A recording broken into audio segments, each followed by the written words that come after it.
अल्लाह के जिक्र करने के क्या क्या फ़ायदे हैं, प्लीज़ ज़रूर सुनिएगा और अगर दिल इजाज़त दे तो एक दफ़ा शेयर ज़रूर करके जाइएगा। पहला, अल्लाह का जिक्र करने से शैतान दफ़ा हो जाता है।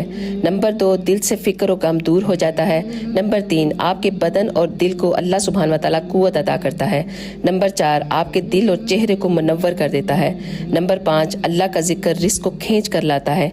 नंबर 6, अल्लाह ताला उस इंसान की मग़फ़िरत का दरवाज़ा खोल देते हैं जो कसरत से अल्लाह का जिक्र करता रहता है। नंबर 7, वो इंसान अल्लाह के अजाब से नजात हासिल कर लेता है। और वो अज़कार क्या हैं सुने। तीसरा कलमा, सुबहान अल्लाहि वल्हम्दुलिल्लाहि वला इलाहा इल्लल्लाहु वल्लाहु अकबर वला हौला वला कुव्वता इल्ला बिल्लाहिल अलिय्यिल अज़ीम। दुरूद शरीफ छोटा बड़ा जो भी आप आसानी से पढ़ सकते हैं। और तीसरा